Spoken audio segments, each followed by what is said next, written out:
So tonight we are ready for Genesis chapter 25, and we're going to begin. We went through verse 26 last week.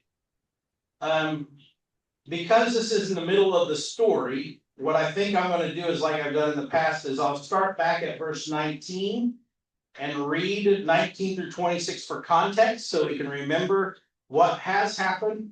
And then we'll move into 27 and we'll see how far we get tonight. Because tonight, just for clarification, tonight is our last Feed Your Faith Bible study, and we will start back up in August. Once school starts up, the 19th, correct? 19th is when we'll start Bible study back up. There might be some short-term things or other things we do throughout the summer, but we will pick back up wherever we end tonight in August. Okay? So, with that in mind, I'm going to read Genesis 25, verses 19 through 28, because my next paragraph is 27 and 28. So, let's dive in. This is the account of the family line of Abraham's son Isaac. Abraham became the father of Isaac, and Isaac was 40 years old when he married Rebekah, daughter of Bethuel the Aramean from Paddan Aram, and the sister of Laban the Aramean. Isaac prayed to the Lord on behalf of his wife because she was childless. The Lord answered his prayer, and his wife Rebekah became pregnant. The babies jostled each other within her, and she said, "Why is this happening to me?" So she went to inquire of the Lord. The Lord said to her, "Two nations are in your womb, and two peoples from within you will be separated. One people will be stronger than the other, and the older will serve the younger." When the time came for her to give birth, there were twin boys in her womb. The first to come out was red, and his whole body was like a hairy garment. So they named him Esau. After this, his brother came out with his hand grasping Esau's heel. So he was named Jacob. Isaac was 60 years old when Rebekah gave birth to them. The boys grew up, and Esau became a skillful hunter, a man of the open country, while Jacob was content to stay at the home among the tents. Isaac, who had a taste for wild game, loved Esau, but Rebekah loved Jacob. So, what do you notice? What stands out to you? What questions do you want to ask?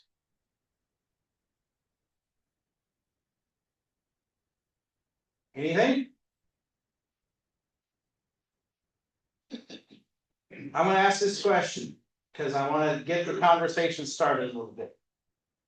Those of you who have children, do you have a favorite? I'm not asking if your kids believe you have a favorite, and I'm not asking you to surrender what your favorite is. But go ahead. I have a twin brother. Okay. Okay. And my mother always favored him, and I asked her why.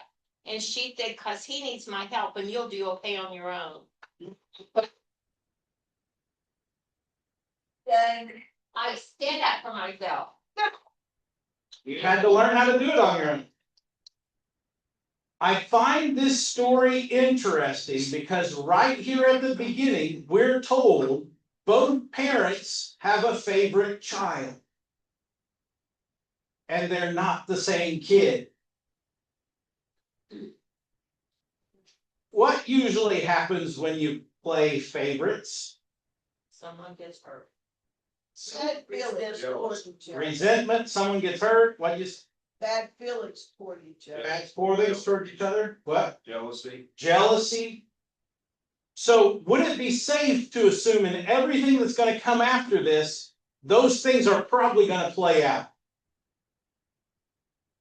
It's one thing whenever parents have the same favorite child. It's something very different when they have different favorite children.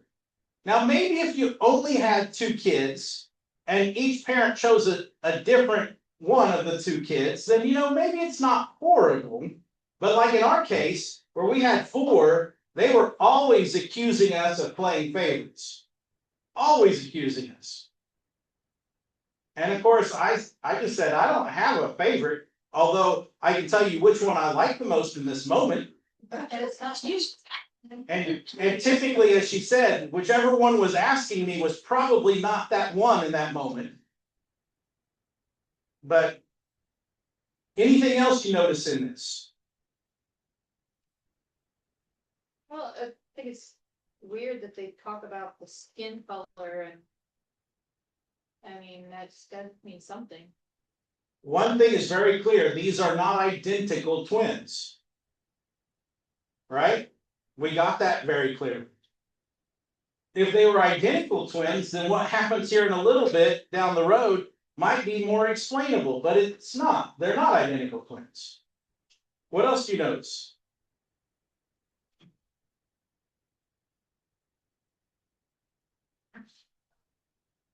Jacob's reason for preferring Esau seems very shallow. I mean, has to do with his appetite. Yeah, Jacob's reason for liking Esau better is really frivolous. He likes to eat, and he particularly likes wild game. So because Esau became a hunter, he likes Esau better. Rather than it having to do with his character. Although, as I say that, you know, there is always that one kid that gives really good gifts. They just put a lot more thought into it, you know. And apparently in this instance, Esau knows the way to his dad's heart. Anything else you notice? Why was he grasping his heel? Sure. So Mike asked the question, why was Jacob grasping his heel? Well, I can't tell you for any certainty, except that it's definitely a character trait that seems to follow him the rest of his life. Always coming up just a little short and grasping for the person in front of him. Anybody know somebody like that? You don't have to name any names, protect the guilty, but we probably all know somebody they're just always dying to be in first place. They never quite get there, and they're always angry at the person who is there. Anybody know somebody like that? Anything else you noticed? What do you think they mean by saying that Jacob was content to stay home among the tents? Mama's boy? Mama's boy? What else would be, what does that make you think? Lazy? Ooh. He's not the go-getter, the hunter, He's not the hunter. He's not the go-getter. You know, I don't know that I would have went to the lazy point, but when I was reading it, I thought about I always preferred, I like the notion of gardening, and I like having a garden, but my dad said from an early age, I never really liked to get dirty. And so, I thought maybe he's the one who likes to cook. He's not necessarily the one who wants to go hunt the game, but that can work well if you work together. What's your thought, Jane? Okay. I'm using the Bible, Okay. okay? My Bible had a little footnote when it talked about Esau's heel. Okay. So it referred me to Hosea 12:3. Okay. Hosea 12:3. Okay, what's it say? Because you're already there. It says, in the womb he grasped his brother's heel. As a man, he struggled with God. He struggled with the angel and overcame him. And he wept and begged for his favor. That's 3 and 4. Right. I switched over and I actually got there as you were reading it. Scripturally speaking, even though they're not names that we use a lot, names tend to have meaning. And they can be both a blessing or a curse. I can't remember which culture it is, but in one culture, they name their kids ugly, hideous, disgusting things in order to ward off that from happening to them. It's like if we name you ugly, then you'll become a beautiful person, kind of thing. And that's not what's going on here. But names have meaning. And so the fact that Jacob means heel grabber or usurper, it kind of becomes a little bit of a self-fulfilling prophecy. We'll see him doing that. In fact, the name Jacob becomes synonymous with deception and deceiver, even though he's also one of the three patriarchs. And so, there's just a reality here, I think, that they're wanting us to see from a very early age. Esau wants to be out. He wants to be away from things. He prefers time on his own. He really doesn't care what happens in the tents. And Jacob, who very much cares what's going on in the tents, is also a man who grasps for stuff. He's always pining for what he doesn't have. And I think it's intentionally setting them up, and we'll see this kind of play out. Now, I've seen this happen quite a few times in our ministry, where parents want something so desperately for their child that they force them down a path. And sometimes that can be successful, but a lot of times it just breeds a level of resentment too. And I think there's a sense where we see that happening as well. Anything else you notice, or any other thoughts on what we're dealing with him liking the tents? Esau was not just a hunter, he was a very skilled hunter. He was a skilled hunter. He was really good at what he did, which causes me to think he spent a lot of time out there. Yeah. Anything else? Keep going. All right. 29 and 30. Once, when Jacob was cooking some stew, Esau came in from the open country famished. He said to Jacob, "Quick, let me have some of that red stew. I'm famished." That is why he is also called Edom, which means red. What do you notice? Thoughts? We hear a lot about Edom later. Edom becomes a We don't big hear mover. Esau, but we hear Edom. Esau, I kept this up here, and if I had a little bit more time, I planned to rewrite it, but I'll probably have to rewrite it this fall and put it back up there for us to look at. We're going to see a lot of these names play in throughout the rest of the Old Testament. And so here in Genesis, which means beginning, they're setting the stage. And so Edom, the Edomites, become a primary people that sometimes work with Israel and more often fight against Israel. But if the Edomites are Esau's children and Jacob is already warring with Esau, doesn't that stand to reason? Anything else you notice? He doesn't really say doesn't have much manners. He doesn't really say please or can I please have some? He's like give me, give me, give me. Esau doesn't really have a lot of tact in his approach either, does he? Like a He servant or something. I'm hungry, give me some of that. And what I said earlier, I forgot about this part of it. So you kind of have Jacob the chef and Esau the master hunter.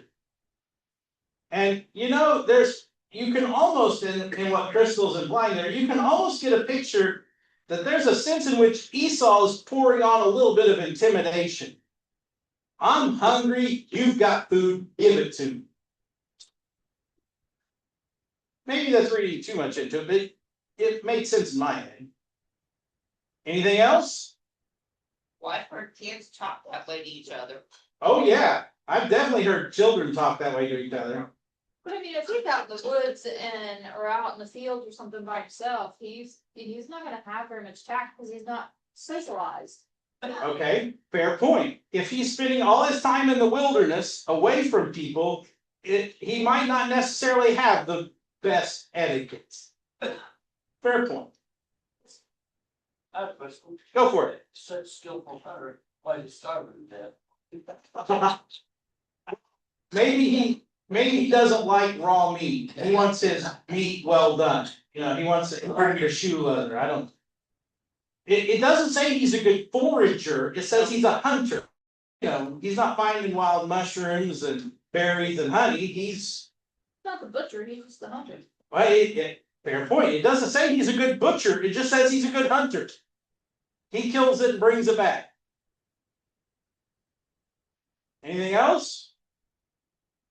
Well, it's funny that they said it's red stew. And that's how she gets his name. That Yeah. not his stew, naming himself after. So Esau likes red stew, and because he likes the red stew and he's red colored and he's hairy, he gets called Red. I mean, I knew some people whose nickname was Red, but I don't remember why they were nicknamed Red. And one of them, he had black hair, so I didn't understand that one, but.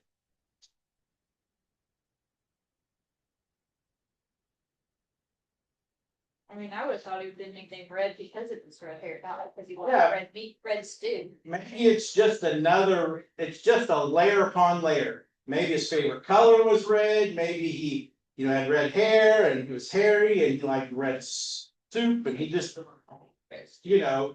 I mean, when our kids were little, we separated colors out for them for different things to make sure that they all put away their own stuff. But then there was a time period where especially the boys refused to use anything other than their color. And that got a little annoying too then there for a little while, because we couldn't find the one we needed. Find the blue cup, Blake's gonna throw a fit. Anything else? Well, going on with what's coming up in the next sentence, you know what's on each one's mind, what's forefront of their mind. Esau, it's food. I want right now. I want it my way, and Jacob has what he wants forefront in his mind also. So let's So he read, could have said, "Well, give me $10 or give me, something." well, let's read, you know what? Let's read 31 through 33. I normally just do a paragraph, but it's one verse, so we'll read that's a good segue. So 31, Jacob replied, "First, sell me your birthright." "Look, I'm about to die," Esau said. "What good is a birthright to me?" But Jacob said, "Swear to me first." So he swore an oath to him, selling his birthright to Jacob. What do you think? That was the first time Jacob had thought of that. It didn't just. Yeah, this isn't just a happenstance kind of discussion. In fact, I would venture to say this isn't the first time it's ever been brought up. I don't think that's his to sell. Ooh, okay. Let's take that for a second. Mike just made the comment, his birthright was not necessarily his to sell. What do you guys think about that?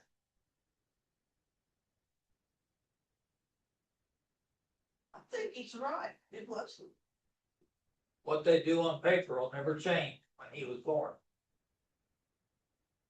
In our culture today, whatever you put down in the will, although I have learned you can circumvent a will, especially when it comes to land. There's a way around that. Had that happen in our family.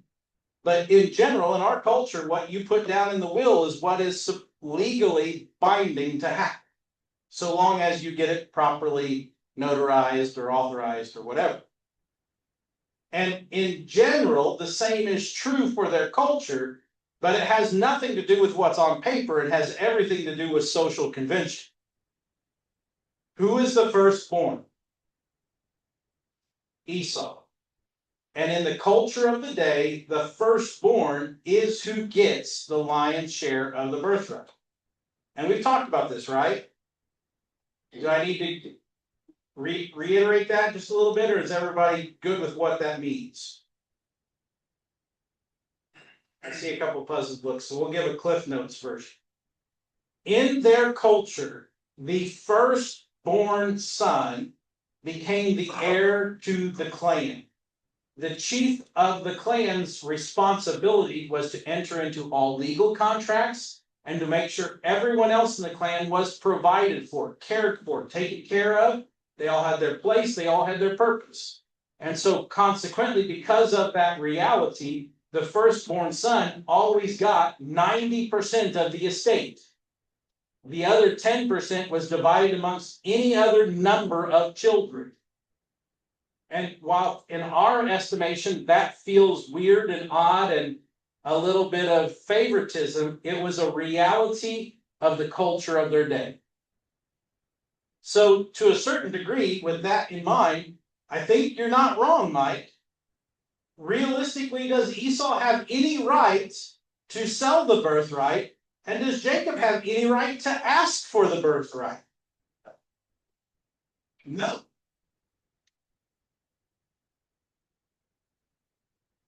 Anything else? Well, it just shows you how little he valued it if he was gonna trade it away for a bowl of soup. Now, there's that point for certain. Esau, it's already said over and over again, he prefers to be out in the wilderness doing the hunting. Does he really want to be the head of a clan where he's got to deal with all the people? Let's go to the woods, be happy. He'd rather be out in the woods.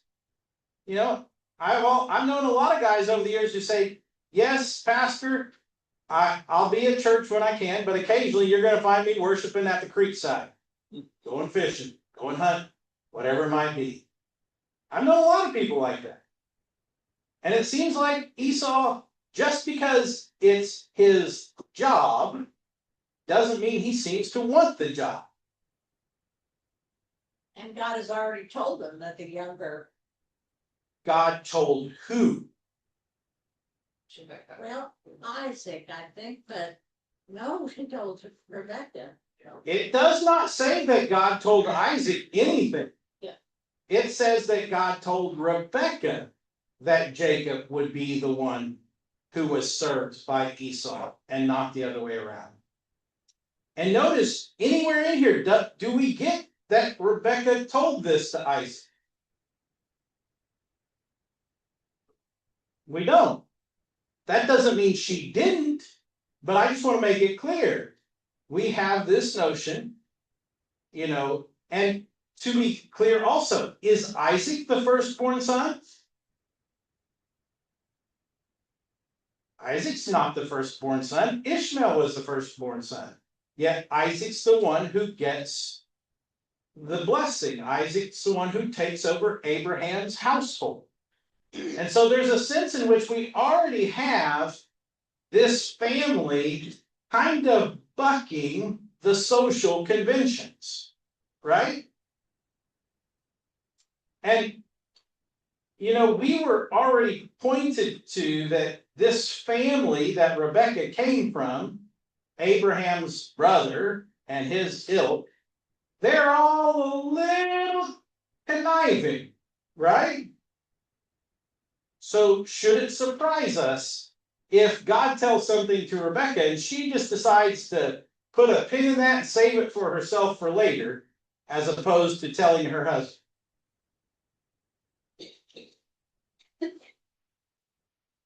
I just want to point out that this story has lots of layers to it, and sometimes we paint it as a little more straightforward than what it actually seems to be. Is that fair? Yeah. Why did Esau say, I am about to die? Ugh. Well, why would you think? Well, does he know what's coming? Does he know what's coming? I don't know if he knows what's coming, but it seems like he's a little dramatic, is how I read that. But Maybe he's been out in the woods for like a week and a half, you know?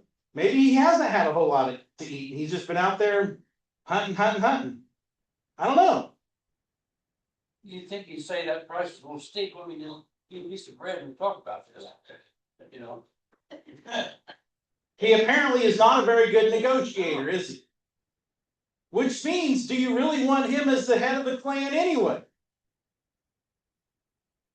If you knew that he's all of a sudden going to become the head of the clan, is that what you want for the person in charge? What you got, Dad? They have realized that without Isaac's blessing, Jacob wasn't gonna be received. Maybe he realized he couldn't actually give away his birthright. So Esau might even be pulling his own level of deception because he's like, for what I can say about it, sure, you can have it, because he's thinking it's not even his to. Dad's in charge. Dad's in charge, and who does Dad favor? Dad favors me. Of course I can. Sure, I'll make this bet. Why not? You really think Dad's going to choose you over me? Spoiled tent boy. I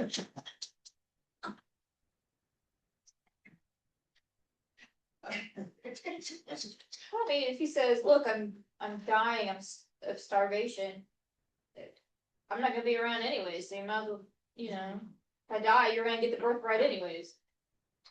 Now, if he's actually being honest about it, and maybe, you know, as a skilled hunter, he knows that maybe he went out too long without enough provisions. And so he's like, if I'm gonna die, it's yours anyway. So that's a fair point too. I mean, and he's out there putting his life on the line. I mean, it's not a safe job being a hunter out there. It's not like hunting today, which is not always safe anyway, because it seems like there's a handful of people who die in hunting accidents every year, but it's not like we're dealing with a bunch of wolves and lions and bears to deal with. Anything else you notice? The lentil stew is made from a legume, and they crack the hulls off, and it does make red soup. That is red lentils. Yes. Red lentils, yeah, some translations will even say it's a red lentil stew, but. Anything else? Yeah, Bob? Suppose Esau had been born 10 years ahead of Jacob, there would be no question about who deserves the birthright. But because they were born within seconds of one another, presumably, even though Esau came out first, we're the same age. What makes you think that you're so much older and wiser than me? I've definitely seen that happen. We'll see how our twin grandchildren handle this down the road, but one's a boy and one's a girl, at least makes it a little different. Makes it worse. Luke is older. Logan runs the show. Most definitely. Anything else? Keep going? Or you got something, Carol? Well, coming up, we get another picture of, Well, what Esau was, let's keep going. I guess we finished the chapter, don't we? Yep. 34. Then Jacob gave Esau some bread and some lentil stew. He ate and drank, and then he got up and left. So Esau despised his birthright. Maybe Esau didn't want it. He's not a good negotiator anyway, and it probably wouldn't be good for the family if Esau's the one running the show. Anybody know somebody who never makes a good deal? I'll trade you these 2 pennies for your quarter. This too. I've seen kids do it though. Give you some beans for your cow. I'll give you some beans, magic beans for your cow. So while it might be Esau's birthright and it's his task culturally, he doesn't really want it. He doesn't care about it. He'd almost rather give it over to Jacob and just spend his time out in the fields. It's not Jacob's. It's not Jacob's to ask for. But Jacob wants it, and Jacob tries to get it however he can get it. This is starting to make me think of Wile E. Coyote and the Roadrunner kind of thing. You could almost turn this into a Looney Tunes cartoon, couldn't you? I don't want it. Get rid of it. Take it. And you can't even take it. Anything else? It shows that both of them, neither of them, are necessarily the best of people at this point, are they? I'm really hoping that they're just teenagers and they got time to mature. I'm really hoping they're not adults at this point, but we don't have their age, do we? Anything else? He gave him lentil stew. Did it have any meat in it? Who knows? It may not have had any meat in it.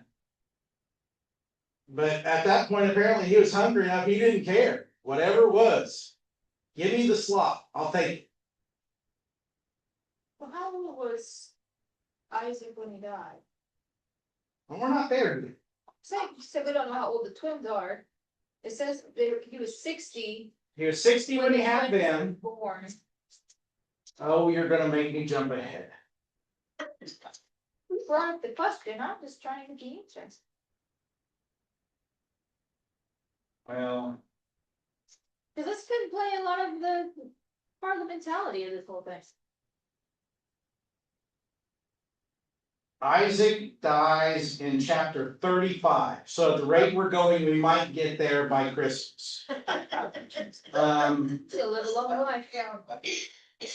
And it says that Isaac lived to be 180 years. So he lived another 120 years after he had his boys. I don't know that helps us a whole lot. Anything else? Well, that just means they're not getting an inheritance real fast. There's no inheritance to be had anytime soon. That's very true. Maybe he knew.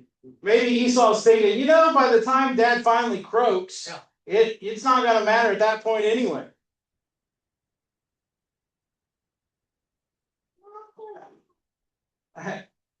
I can't remember the family. I've pastored in enough places that names and faces start to blend together, but I remember being in a home and the two of the three boys were talking about the inheritance, and they're arguing over who gets something, and the third comes in and goes, "It doesn't matter. Mom's gonna live forever anyway." And she goes, "You're darn right." She had every intentions of outliving even her sons. So you kind of get a little bit of that maybe here. We've seen now in 25 that Isaac's sons have not necessarily been trained on how to be a godly man. Is that fair? That's at least something that Isaac seemed to not do the best job at. But I'll be honest, there are a lot of days where I wonder if I did a good job training my sons how to be godly men. And technically, you guys pay me to teach people how to be godly people. So I should be good at it, but let's jump into 26, because we're going to get a little bit of an interlude before we get back into the boys. And usually the interludes are interesting, but it seems like in the book of Genesis, rarely do they bring us good news, right? So let's see. First paragraph of Genesis chapter 26 is 1 through 6. Now there was a famine in the land, besides the previous famine in Abraham's time, and Isaac went to Abimelech, king of the Philistines, in Gerar. The Lord appeared to Isaac and said, "Do not go down to Egypt, live in the land where I tell you to live. Stay in this land for a while, and I will be with you and will bless you. For to you and your descendants I will give all these lands, and will confirm the oath I swore to your father Abraham. I will make your descendants as numerous as the stars in the sky, and will give them all these lands, and through your offspring all nations on earth will be blessed, because Abraham obeyed me and did everything I required of him, keeping my commands, my decrees, and my instructions. So Isaac stayed in Gerar. So what do we have?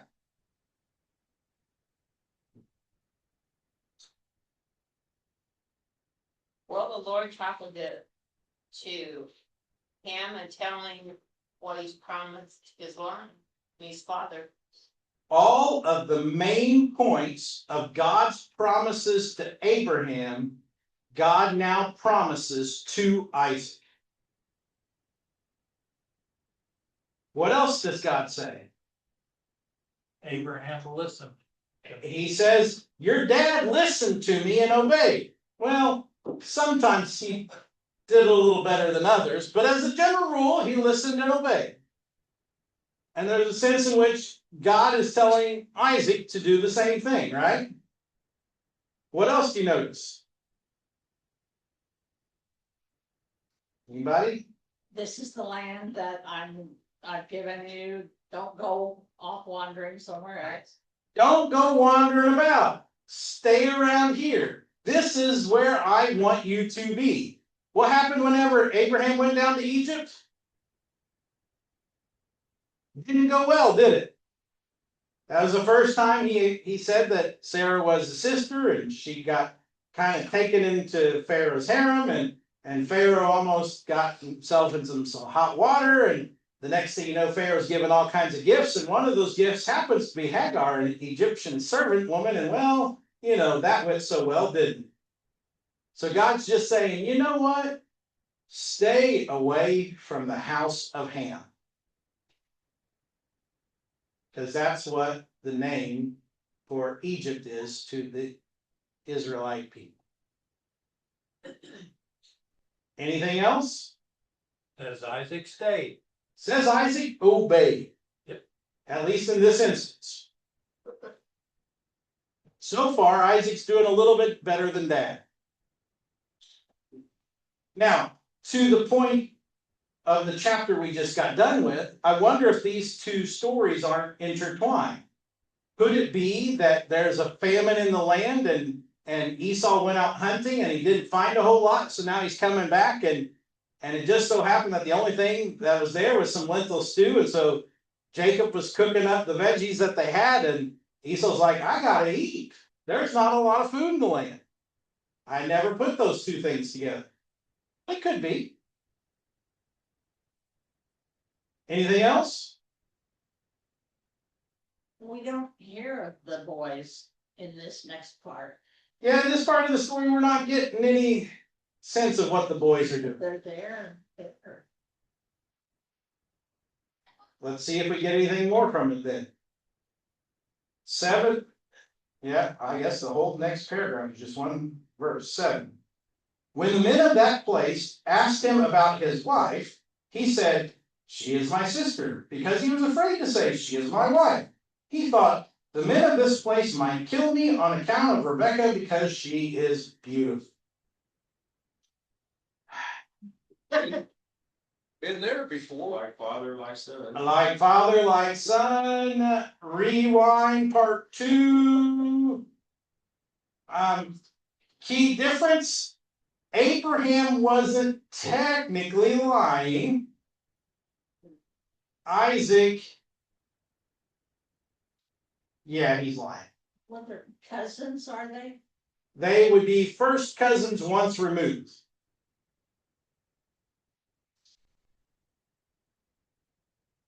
So he can't claim her as a sister, though. This is the big point there. This is my cousin. If he had said cousin, then he would be within the realm of truth, at least. But anybody feeling really disappointed at this moment? How's this going to end? Now, here's the thing.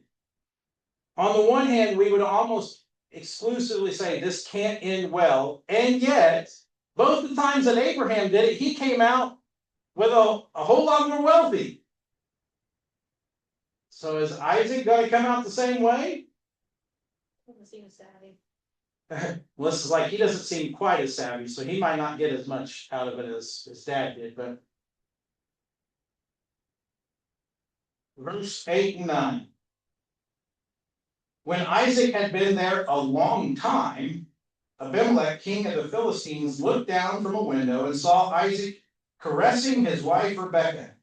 So Abimelech summoned Isaac and said, "She is really your wife. Why did you say she is my sister?" Isaac answered him, "Because I thought I might lose my life on account of her."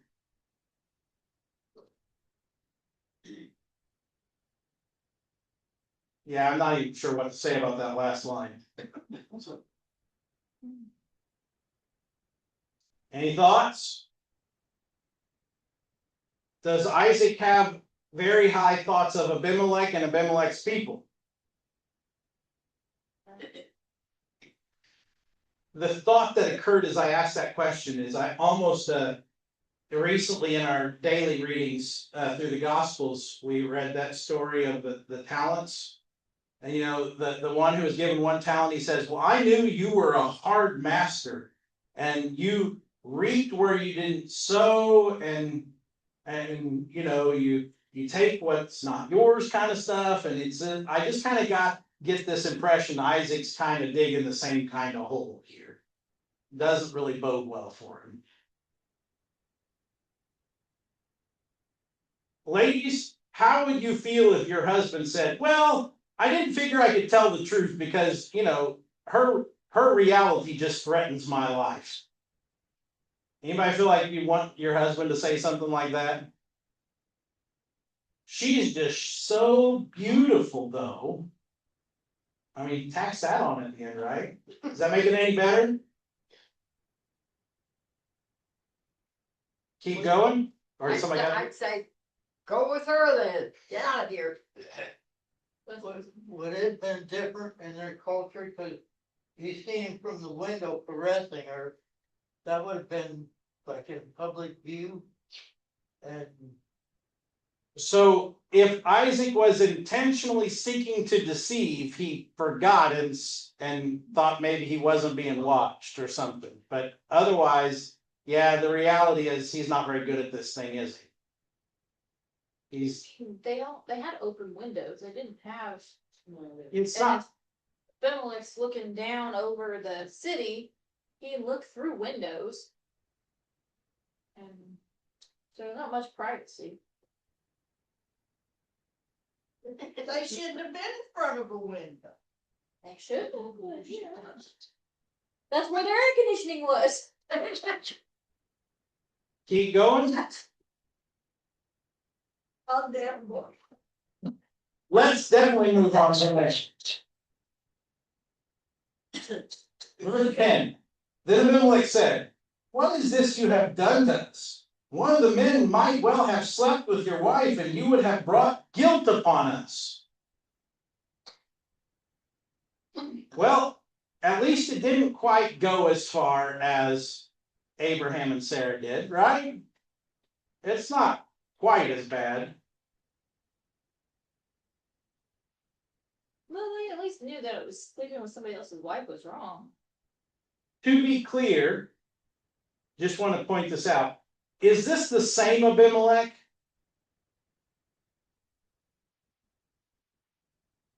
Same name. A lot of years. That's a lot of years, isn't it? Is Abimelech more of a title than a name? And that's what I want to point out. Abimelech, if you remember the last time we had this name, I said in general, it's far more of a title. It literally means my dad is the king or son of the king. It was used in 2 fashions. In some cultures, it literally meant that they were the next in line for the throne of wherever they're talking about. But in some cultures, they didn't call themselves a king because their god was the king. So in the same way that in the Egyptian culture, they would say that the Pharaoh is the embodiment of Ra, their god. He is God on earth. By being son of the king, he is son of their God. He is next only to their father, aka their deity. But it's used in both contexts. And we, to be clear, within Christianity, we say kind of the same thing, don't we? Anybody ever said you're a son of the king?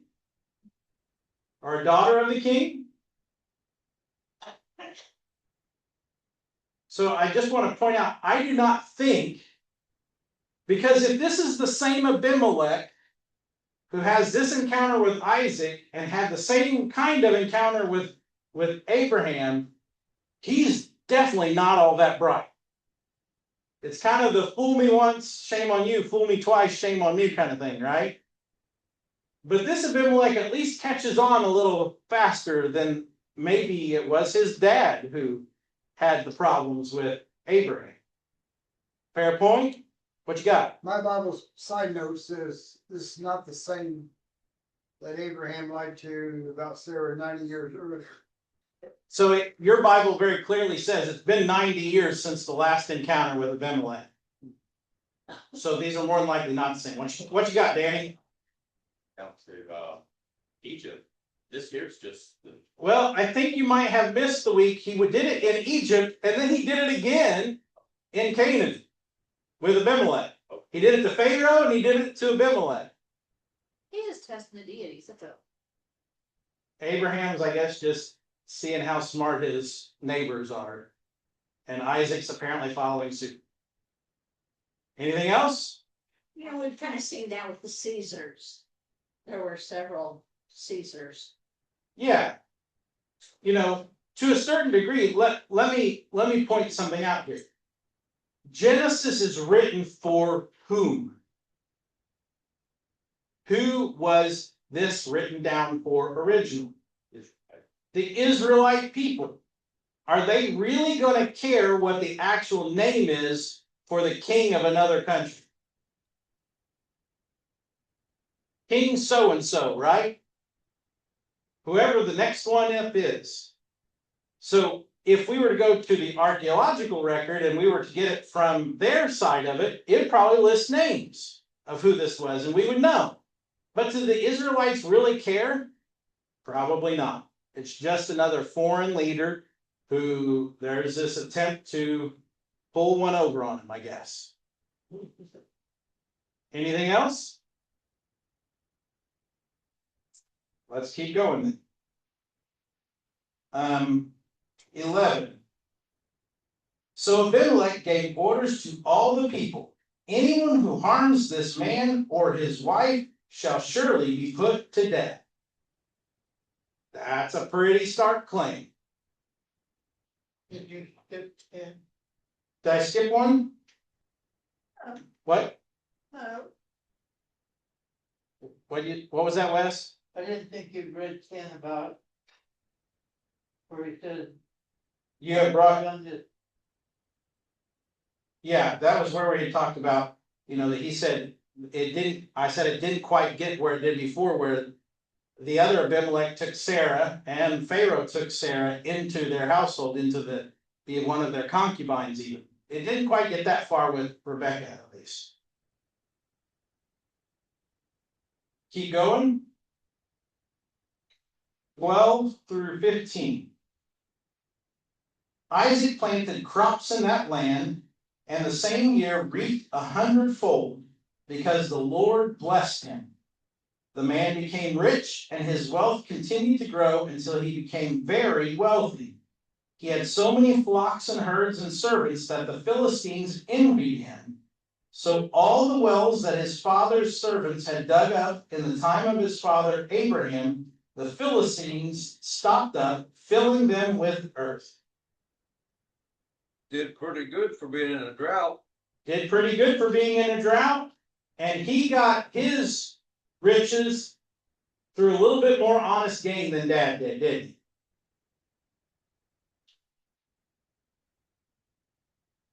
And there has never been a time in human history where people got jealous of someone else's success, is there? Maybe not in your book, but there are. Anything else you notice?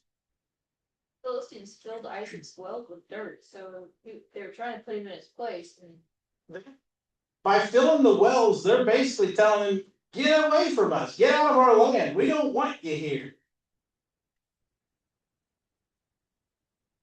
There's been twice in my life that I've helped my dad dig a well.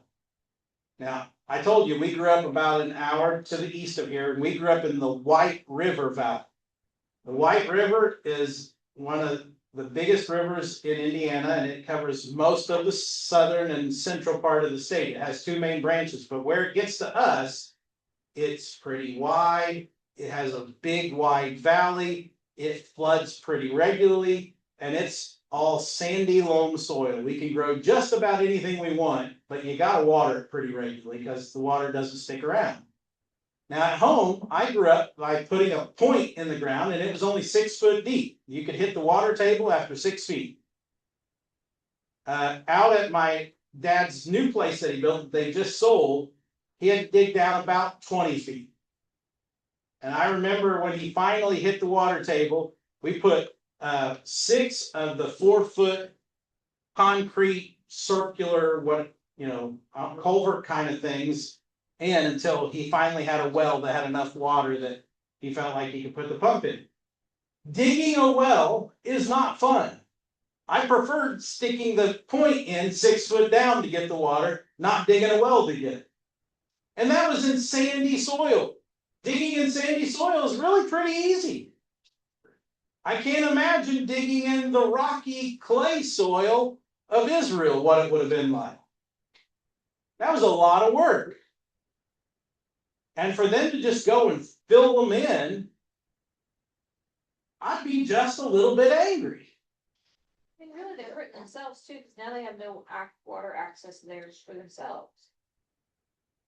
Yeah, they're probably stopping up some extra water access, but they would have built cities around the water access. This is for the people out in the wilderness. You're still hurting your own people. There's a sense in which, yeah, you're probably right. They're still hurting their own people. But now they're gonna make them rely on them. And have to go get supplies from them. It's a sense, yeah, where you could say that maybe this is a way of making them either more dependent on them or saying get away, but I think the next verse actually answers this. So I'll read the next couple verses. We'll read 16, 17, and 18. Then Abimelech said to Isaac, "Move away from us. You have become too powerful for us." So Isaac moved away from there and encamped in the valley of Gerar, where he settled. Isaac reopened the wells that had been dug up in the time of his father Abraham, which the Philistines had stopped up after Abraham died, and he gave them the same names his father had given them. What do you notice? Abimelech's kind of done with Isaac and his people, right? You tried to fool me. You're getting too powerful. You're too dangerous. Why don't you go somewhere else?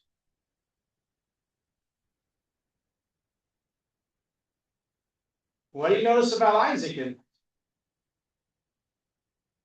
Does Isaac fight him at all? He's like, okay, we'll go over here, dig the wells back up.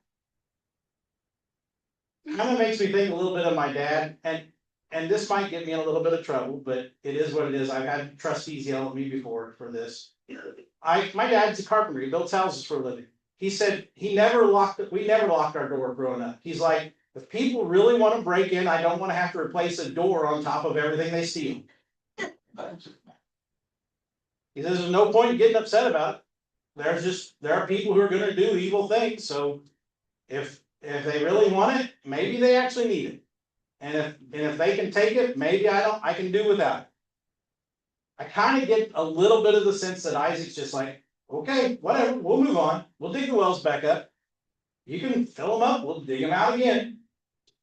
You almost kind of, Isaac doesn't seem to get overly riled up about much of anything, does he? With the exception of his wife's too beautiful, so he doesn't want people to kill him. Kill him. Kill him. That's why I said maybe I needed to enunciate a little bit better there. Anything else? God didn't tell him to move. God didn't tell him to move. Now, do you get the difference of where he moved to? He's following his dad's footsteps. Somewhat. He was in Gerar, and now he's in the valley of Gerar. Okay, so you don't want me here. I'm going to move on the other side of the lake. I moved away. You didn't say how. I can still look at you and glare at you from across the ravine, but you know, I moved. Right? Yeah. I just looked up and I saw Chuck and I'm like, how did you ever have somebody when you pulled them over technically do what you told them to do, but not what you meant for them to do? That never happened, did it? Be careful, Chuck. You know, you almost, the picture I'm getting in my head is, I'm not touching her. I'm not touching her. Yeah. You ever see kids do that? Don't pester your sister. I'm not pestering her. Yeah, I moved. Isaac moved. He just moved to the valley instead of by the city. You know. You get the letter of the law, not the spirit of the law. If Abimelech wanted to move further away, he should have been clearer about what he said, right? Keep going. So what do you say after that, when he just moved next door? Well, let's see. 19 to 22, that's next section. Isaac's servants dug in the valley and discovered a well of fresh water there. But the herders of Gerar quarreled with those of Isaac and said, the water is ours. So he named the well Essek because they disputed with him. Then they dug another well, but they quarreled over that one. So he named it Sitnah. He moved on from there and dug another well, and no one quarreled over it. He named it Rehoboth, saying, now the Lord has given us room and we will flourish in the land.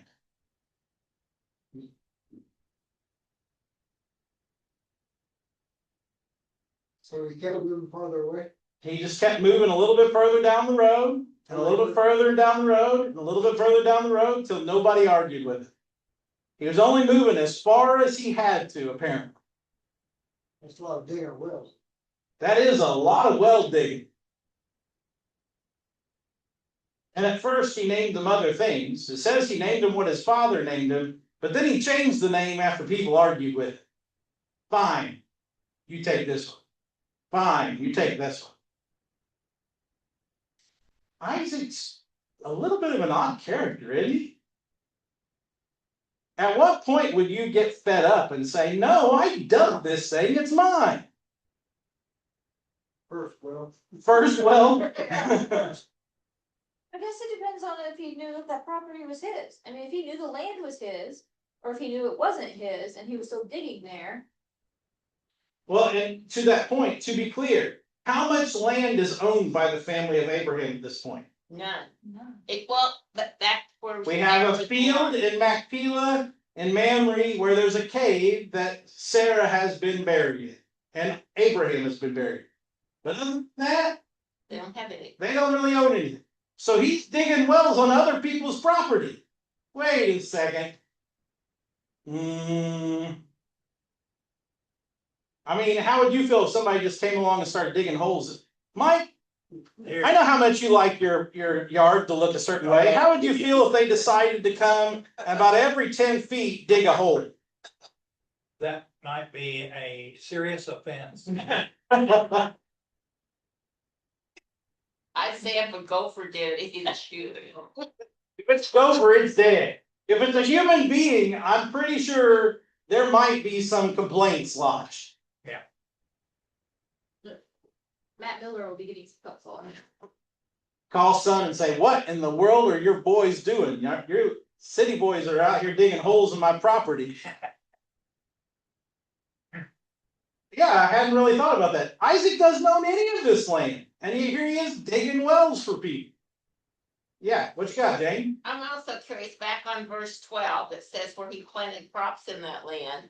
So he's planting crops in someone else's land, He's plowing a field and planting crops and harvesting crops in other people's land. He's digging wells in other people's land. Well, I'm curious, this is kind of for Leon over there. Leon, We had a talk the other day. And you wanted me to pray that you got a bountiful harvest. Cause I was just praying for you to have a good harvest. So, I'm wondering, Leon, is 100-fold a bountiful harvest? Like that. No, it's not, You want, not by today's standard. what's good harvest by today's standard? Well, I figured it up here a little bit ago, because Carol pointed it out. And if you planted one kernel of corn, and so if you got 100-fold, you get 100 kernels of corn. What is that bushel an acre? About 43 or between 43 and 45. And in our world, that's not very good. That's not very good. No, that's a crop failure. What if it was beans though? I think it would be worse. I didn't figure that. Always concerned. So in other words, are you saying, Praying for a bountiful crop? so keep praying for a bountiful crop, but apparently our standards of what's a good crop harvest have, there's been a little bit of inflation maybe, Maybe. just a little inflation. But I don't think they had plat books or anything. It would have been hard to prove. This is my farm, this is my water. I don't know. well, if Mike had lived there, there'd been boundaries. Mike would have had to play survey and make sure that he knew exactly what was his. Well, they don't seem to have fences. So- So that's what I don't understand is how do you know where your land starts and stops? Some of the land isn't owned by anyone. Yeah. Could be that some of the land wasn't owned by anyone. A couple weeks back, I brought this up and I said we'd come back to it. I wasn't planning to come back to it today, but I think it's worth acknowledging. They had a sense that anywhere that was claimed had a deed of sorts. But remember what I called those? They called them the household god. It was the god of that place. And so long as you had the idol for that place, you had the rights to the land. So either this is dealing, well, it's clearly not dealing with land that's unclaimed, or else Isaac wouldn't be having problems about people wanting to claim his wells. But I hadn't thought about the whole planting crops. He could be planting crops on somebody else's land and they would have all the rights to it because it's their land. To a certain That's cash rent. cash rent. Well, verse 12 does say that then Isaac sowed in that land and received in the same year 100-fold, and the Lord blessed him. Yes, so there's a sense in which Isaac still gets a blessing out of it for certain, but I'm starting to get a picture that Isaac doesn't always pay attention to all the details. He's not moving far enough away to make sure that digging this well isn't going to be taken away from him. He was told to move and he moves from the city to the valley. He digs that well, he's saying that's his land. By digging the well, he's trying to say it's his land, and whenever there's a dispute, he doesn't dispute it, he just gives up and moves on. But he's gotta have water for his flocks, because he's got a bunch of. He does have a bunch of flocks, so he's gotta make sure he can provide for them. This is just the more and more I think about this is just an interesting story. On the one hand, God has promised this land to Isaac's descendants, but on the other hand, it's not his yet. Well, but the people, his neighbors aren't God followers, so they don't understand his This is very rights true. that his family can claim. Because they're not of that, under that authority. Yeah, if they told them that God said this was mine, that wouldn't fly with it. No, Yeah, I don't know that, they probably wouldn't be Yahweh followers, and therefore I don't think they would say, I don't care what your God has said, I'm pretty sure this is still my land. Don't you know who my daddy is? Keep going? A well though, a well is not gonna dam up water from other. No, in general, a well is just going to provide a spot where there would be natural underground water. What you got, Leon? Somebody said something about knowing whether the property belongs or how it belongs. Right. To somebody. And, I thought I read this in the Bible someplace, but I think it was, I lost my note. It's in Proverbs. It says, woe, basically woe to the one who moves a property boundary, Proverbs 22:28. That you have to move property boundaries. And, they called them, where did I read that at? And called it a rock. A boundary rock. They would set up pillars and rocks Yeah. to show the edge of I property. still have today on my property, 2 rocks that determine whether that property line is. And it's just a rock that lays in the field. And it's been there as long as I can remember. Yeah. And I think those rocks still are good. Oh, yeah. Most of those are noted in the original deeds and they're still used to this day.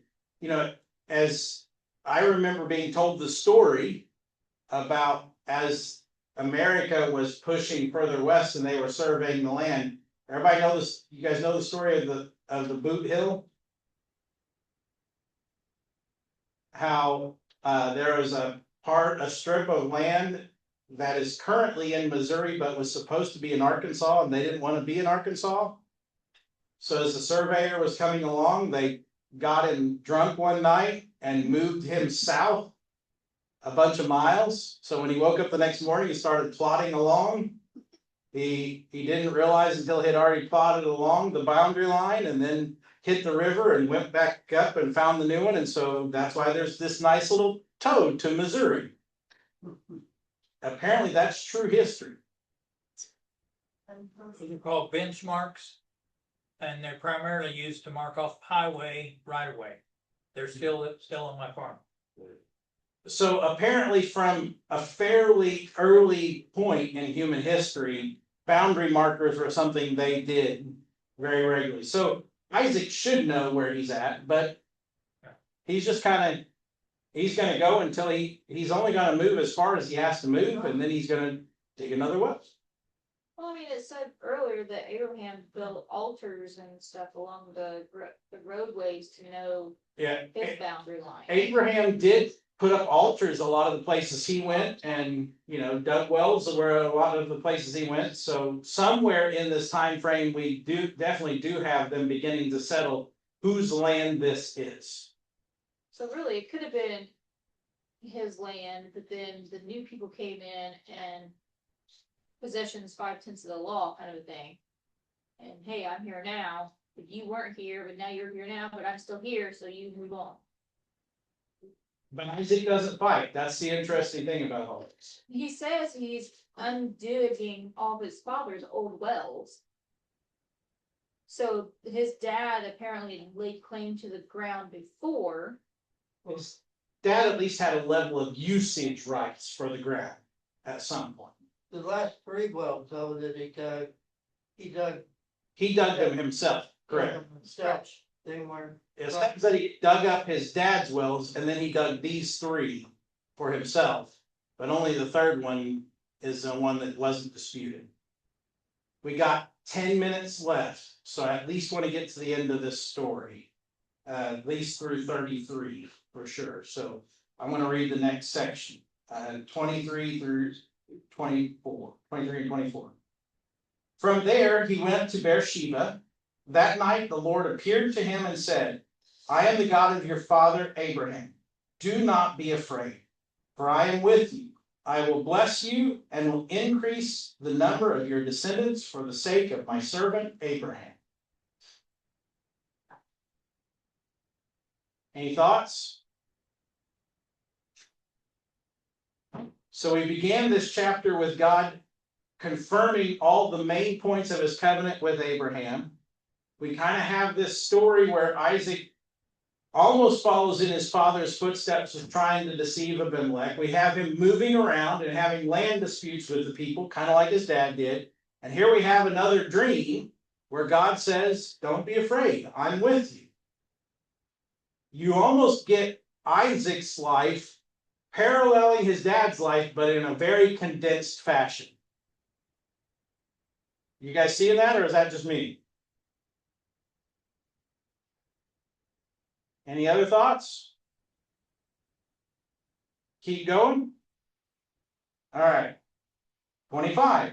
Isaac built an altar there and called on the name of the Lord. There he pitched his tent, and there his servants dug a well. So Melissa's point about his dad setting up altars, now Isaac's setting up altars. Thoughts? How far is Bathsheba from River Valley? Let's see if this has.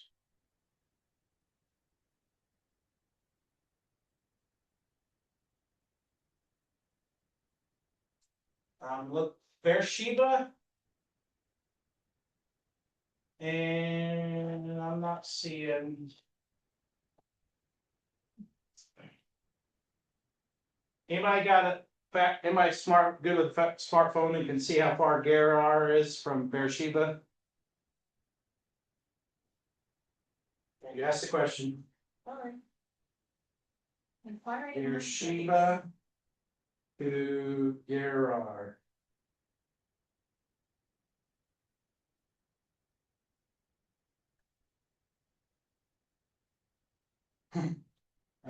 Well, according to modern maps, they're not far away from each other. So he's just kind of moving a little bit further down the road. So apparently the Valley of Gerar is far from Beersheba. So at least by modern maps.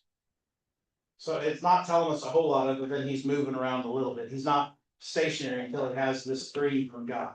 Yeah, because he built the one well and said, this one's a good one.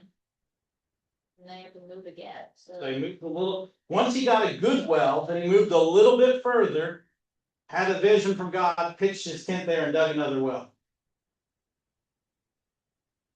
So he made sure he was in safe territory, and then he set up house.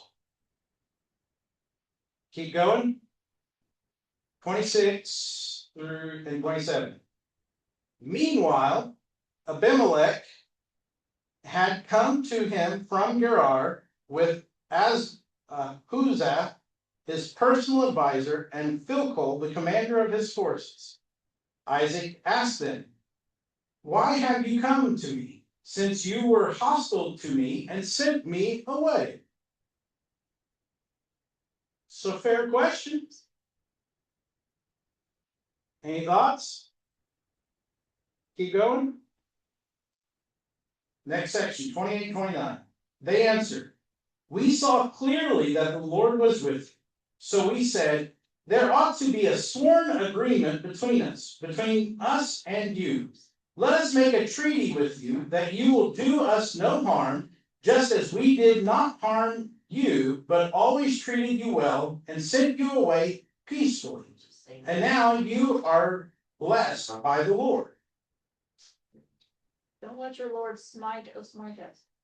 Yeah, you almost get the sense they're saying, hey, let's enter a treaty so that you don't treat us poorly, because it seems clear that where you go, God's blessing you.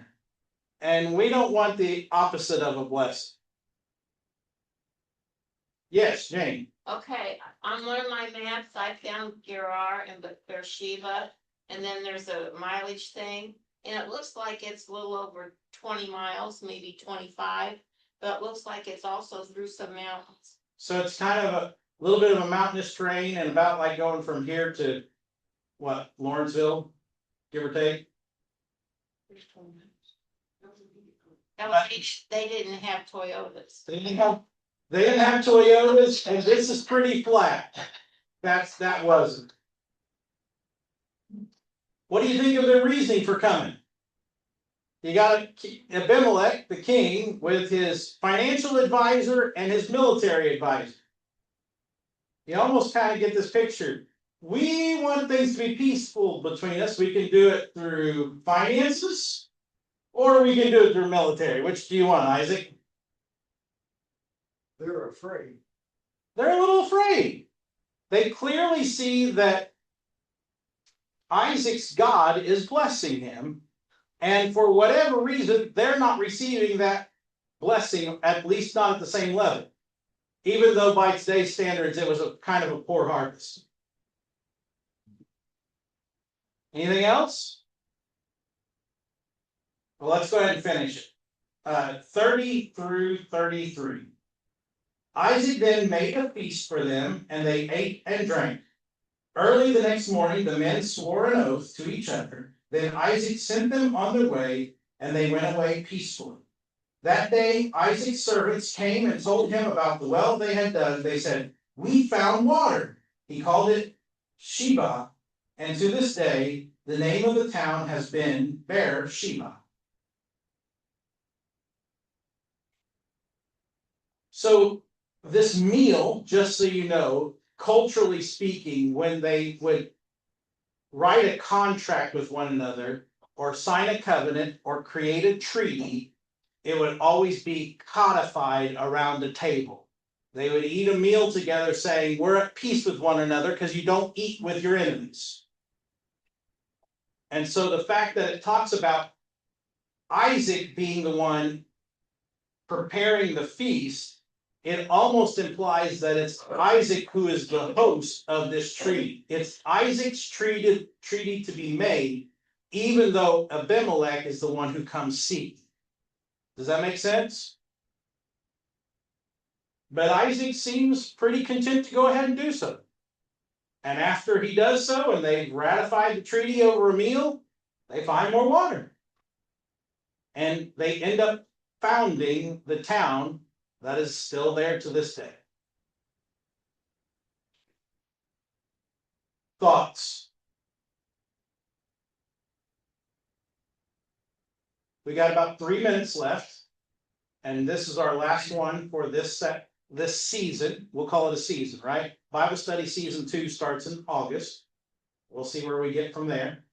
Okay, is the Beer-sheba in verse 23 the same Beer-sheba in verse 30? Yes. So they're just kind of giving us a background story of how that Beer-sheba got its. Yes. So one of the things that there's a sense in which in the earlier chapters, they went to this place that isn't named that at the time. But everybody knows what that is now. But at the moment, it wasn't called that. But for the sake of explaining the story, they used the modern name for it. And this is one of those stories, these histories that explain why it's called what it's called. And where we're from, originally, the big town that Melissa graduated high school from, if it had kept its original name, she would have not been a Washington Hatchet, but she would have been a Liverpool something. But after the American Revolutionary War, they decided, calling it Liverpool sounds a little too British. So we're going to rename it Washington. And they did so. That happened a lot all throughout history. And in this instance, we have this city in particular, which we're going to read about all throughout the Old Testament, was one that was founded by one of the patriarchs. Is the water east of this area of the Dead Sea? Mediterranean. To the east is the Mediterranean, to the west is the Dead Sea. This is one of the more southern points in what is Israel proper. But what do you notice about that? Did Abraham settle any cities? Abraham didn't settle cities. This is a pretty major shift in the story of God's people, isn't it? Abraham got a plot of land that he used for a cemetery. Isaac is now founding cities. That's moving towards a permanence, isn't it? Where I was going with that, they didn't find salt water. They did not find salt water, they found good water, fresh water. Enough fresh water that they could build a city there. Yes. On my map, it showed that Beersheba was close to a river. Beersheba is not far from the river on your map. That very well could be, which would explain why it'd be easy to get a well there, water taking. As we end this season, we started off with God's people in Eden, right? And Adam and Eve messed it up. And they got kicked out. But God didn't leave them, did he? He stayed with them even though they made the mistake. And the world got bad. And then God felt like he had to do something about it. And so we had the flood, right? We got Noah. And God started over. But it wasn't long after Noah that things got bad again. And God confused the languages of the world and they started spreading about. And we've been tracking this one branch of that one family, the descendants of Shem. And we've seen a number of times where the family just isn't quite getting along with one another, but God has not left them, has he? And there's a point in which you can see that anytime someone is willing to enter into relationship with God, he always blesses that. When Abimelech here in this chapter seeks to be in covenant relationship with Isaac, who's God's person, God blesses it. And everything's fine. And I think that one of the things I would want to say about as we finish this season is understand anyone who follows God will be blessed. Anyone who seeks to be in good relationship with God, God will bless. But understand, God will always keep things moving forward, even when the world seeks to fight against it. And I think that that's a good thing to remember, isn't it? There's a lot of evil going on in our world today. There's a lot of things that could cause us to be afraid and to wonder about our future. But so long as we continue to pursue God, he will bless us and he will take care of us. And really, do we need anything more than that? So with that, I'm going to pray. Hey, Pastor Sam, Yes, Crystal? do you have a verse 34? I do have a verse 34, but my verse 34 goes into chapter 27. It's Okay. kind of lead in, so we'll pick it then. Okay. Let's pray. Lord, you've made all things. And you want every single one of us to be in relationship with you. But you leave that decision up to us. You allow us to say yes to you, and when we do, you bless it. And you allow us to say no to you. And when we bring our own ills upon us, you're there when we're ready to turn to you. As we go into this next season and as we go through the summer, I pray that we might be a people who continually seek to follow you. And that we would live into the promise you gave to Abraham and the promise you gave to Isaac. That when we follow you, through us, all the nations of the world would be blessed. So Lord, may we be a blessing to you. In Jesus' name, amen. Please.